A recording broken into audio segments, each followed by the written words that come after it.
Hello, welcome to True You Solutions, where we explore the journey of self-discovery, personal growth, and well-being. I'm Dr. Julie Kabler, your host and guide on this transformative exploration of the true self.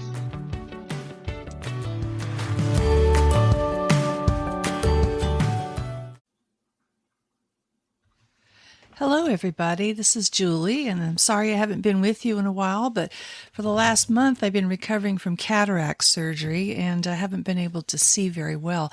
So using the computer to put together podcasts was certainly a problem. But anyhow, I'm back. I want to talk about my book launch. I published my book, A Value-Driven Life. You can find it on Amazon, and it's a lesson and workbook about values and boundaries. As you know, in my first two podcasts, I talked about what values are and why values matter. Values help us to decide our boundaries and how we want to live our life and how we want to include and not include people that are going to bring us the life that we really want to live. So talking about my book, I hope you get a copy of it. Like I said, it's on Amazon. In the contents, we have the value of values, which of course we've already gone over before. And chapter 2 is the guiding light. And the guiding light is a chapter where we talk about self-awareness. And self-awareness, of course, is what will assist us in clarifying everything we need to know to find the best path for ourselves. It's having a conscious knowledge that our feelings and our motives and our character and our desires are all our own, and that we like it that way. We want to know how to recognize our emotions and see ourselves as other people see us. This is going to help us tremendously. In this particular chapter, self-awareness and self-respect and self-discipline are all grouped together as a guiding light. All three of these things are important in our lives, and we find that we are an amalgam of the people closest to us, and that self-awareness, self-respect, and self-discipline are certainly very important. I grew up with a British mother who always insisted on politeness and superior manners, and this imposed value created problems for me when I would cede to other people, let them have the right of way, let them have the power, or not say no when I really wanted to say no. So it's important to have self-awareness of how we feel and give ourselves a respect to be able to implement our own values. So we can begin to unravel the mystery of who we are by taking some time to journal our thoughts and our feelings and our experiences. And think about the people that you hold up and those who are not strong supporters of your ideals and those who are. And, how have these people shaped you? You can ask your friends for honest feedback about how they see you. You can ask your family, but keep in mind that your family, of course, is restricted by the values that they were taught inside the household that you grew up in as well. Has anybody uncovered anything about you that you weren't aware of? We have some exercises in the book that you're going to be able to do so that you can start to slowly unravel and reveal what you like and what you don't like. I think stop saying yes to others and worrying about their feelings is something that we all need to work harder at. Of course, we don't want to hurt people's feelings. Of course, we care how people feel. But more than anything, this is our life. And in our life, we need to make sure that we take care of number one, and that's how we feel. So if someone puts us in an uncomfortable position or wants us to do something we don't want to do, we need to be able to have the self-governing behaviors that allow us to say no and do so politely, or even just say no and feel confident that that's okay to say no. Keep in mind, of course, other people will react to that, especially if they've decided that you're not one that should say no to them. So keep in mind you're going to get some backlash, and there may be some people who drop out of your life. You may find that people talk badly about you. Again, I'm here to tell you, if those things happen, that is not a person that you really want in your life anyway. So remove yourself from that person, distance yourself from that person if you can't get away from them. Certainly edit what you say and how you interact with that person. When we talk about self-respect, that's the foundation of our sense of worth and dignity. It's our recognition and appreciation of our own values, our own beliefs, and our own individuality. Self-respect signifies a deep understanding of our inherent worth and our unwavering commitment to honoring ourselves. Self-respect matters because it enables us to set clear boundaries in our relationships, as I mentioned before, both personal and professional. By valuing and honoring our own beliefs and needs, we can confidently communicate healthy boundaries. Therefore, we'll foster respect from others. So if you feel that you're not being respected in your relationships, it may be that you're simply not providing self-respect to yourself. Once you start to provide self-respect to yourself and practice that in your conversations with other people, you're going to find that soon other people are going to be respectful to you in return. I'm a newlywed. I got married a year and a half ago, almost 2 years, and I'm 65 years old. And so this is not my first relationship. But one thing that I did do in my marriage this time around is I say no when I don't want to do something. And when when my husband attempts to maneuver around in a conversation, I call him out on it. And I don't do so to be mean, and I'm not trying to be unkind. I'm simply putting down my groundwork of what's allowed and what's not allowed in interactions with me, and what I will participate in and what I won't participate in.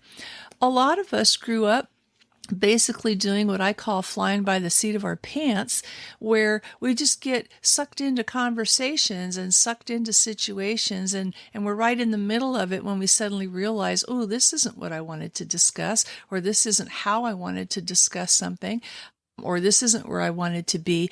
And then at that point, we don't really know what to do. We feel like if we say anything, the person's going to be upset with us.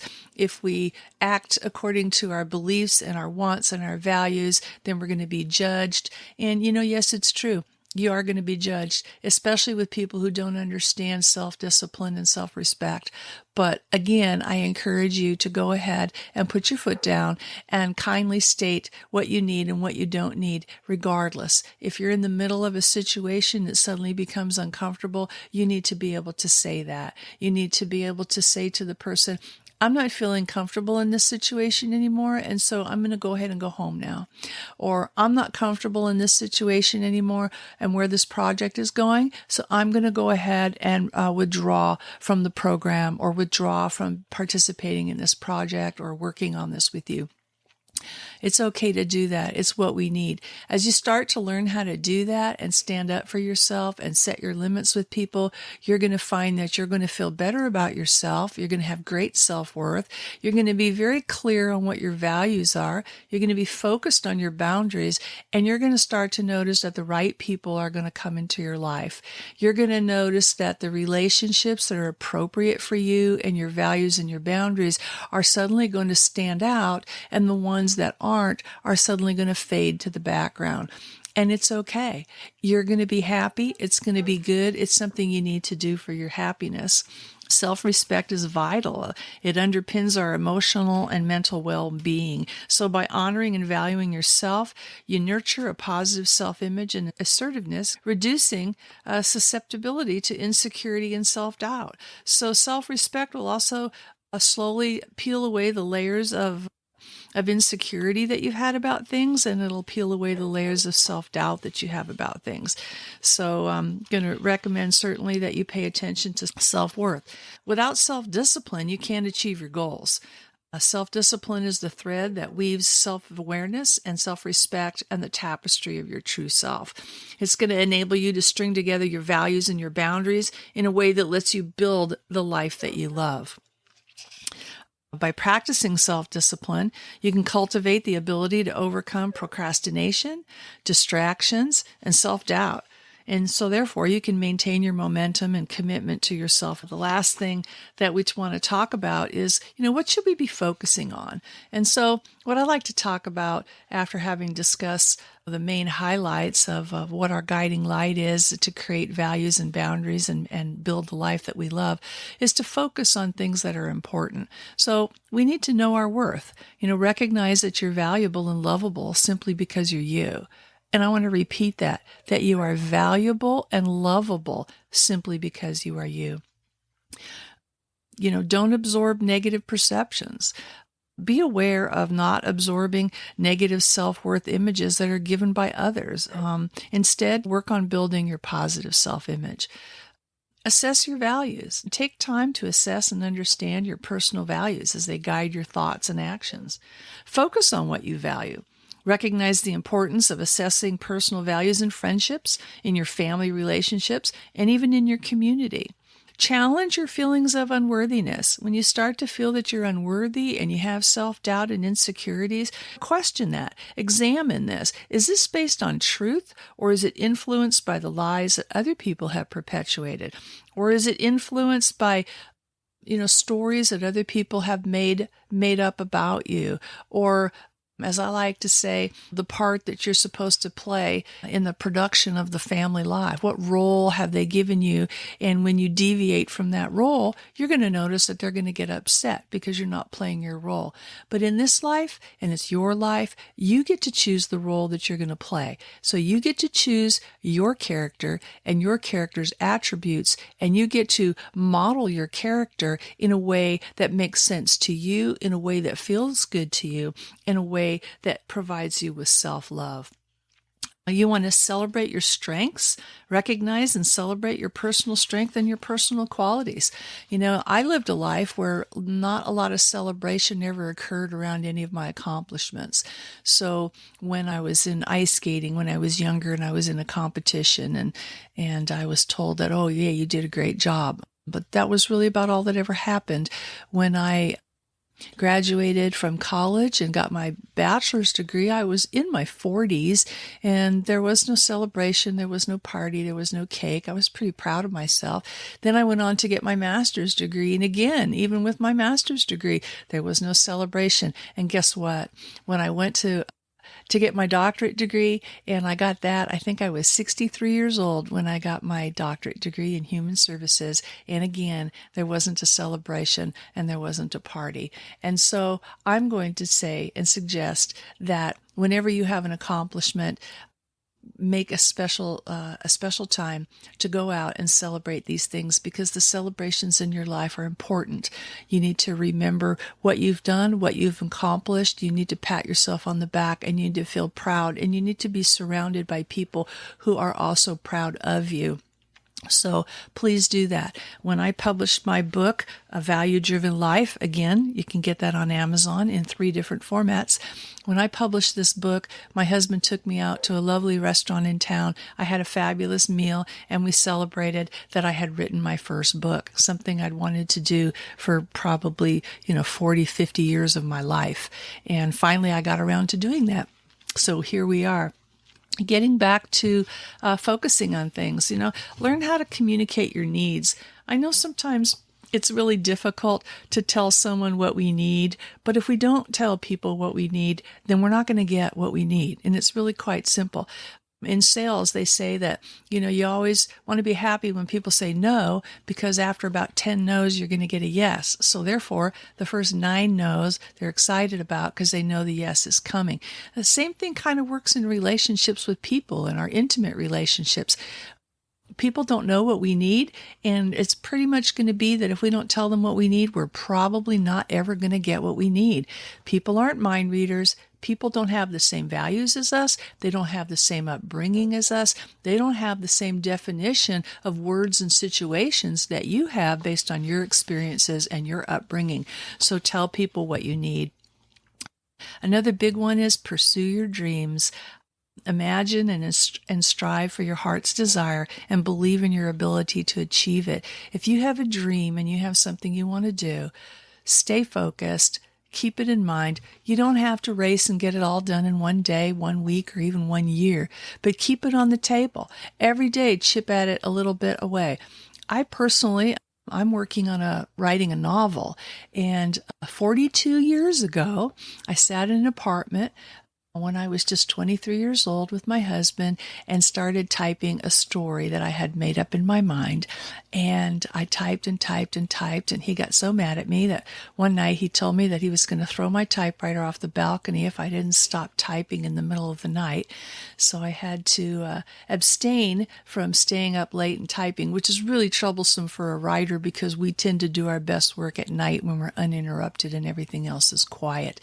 But I was able to spit out probably about 1.5 inches worth of papers on my IBM Selectric of my storyline.